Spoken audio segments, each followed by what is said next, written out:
जी परियार साहब, जय सीताराम। जय श्री राम। सर, आप भाजपा के एक वरिष्ठ नेता हैं और पहले फेस का जो चुनाव है उधमपुर डोडा लोकसभा सीट का हो चुका है, लेकिन कुछ आंकड़े जो वहाँ से लोगों के हम भी जगह जगह पर जाकर हमने लिए तो ज़्यादातर वोट जो है वो चौधरी लाल सिंह के हक़ में गया। तो एक तरफ आपकी बीजेपी की मोदी गारंटी और एक मजबूत गारंटी के साथ आपने एक प्रचार किया जो है पूरे क्षेत्र में, और जम्मू में भी 26 को चुनाव होने हैं।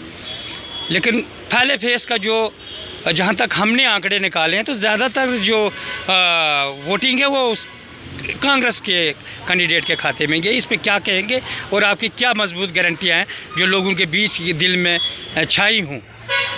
देखिए जी, सबसे पहले तो ये मैं बात करूँगा कि एक लगातार जो व्यक्ति 10 साल तक मेंबर पार्लियामेंट है, तो सरकार भी 10 साल रही है, तो इनकम्बेंसी वोट भी होता है।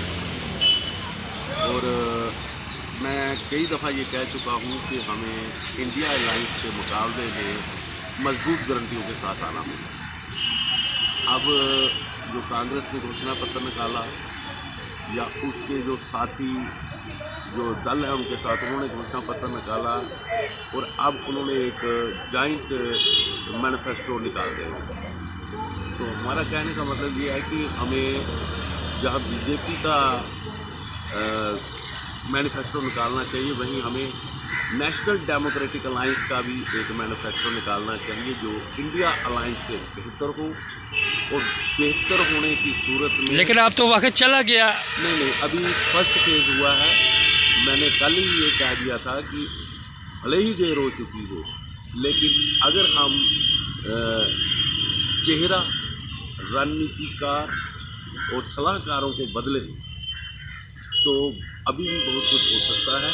मैंने जैसे पहले कहा कि नेशनल डेमोक्रेटिक अलायंस की तरफ से हमें एक मैनिफेस्टो लाना होगा और उसकी सामूहिक गारंटी जो भारतीय जनता पार्टी और नेशनल डेमोक्रेटिक अलायंस में जितने भी दल हैं उनको उठानी होगी और एक साथ पब्लिक में ये हाथ उठा के ये लगे कि नेशनल डेमोक्रेटिक लीडरशिप जो है वो जॉइंट होकर चलती है, साथ होकर चलती है। ये ना हो कि किसी एक व्यक्ति के नाम की गारंटी कोई दे तो अगर कल को उसकी गारंटी पे कौन भरोसा करेगा।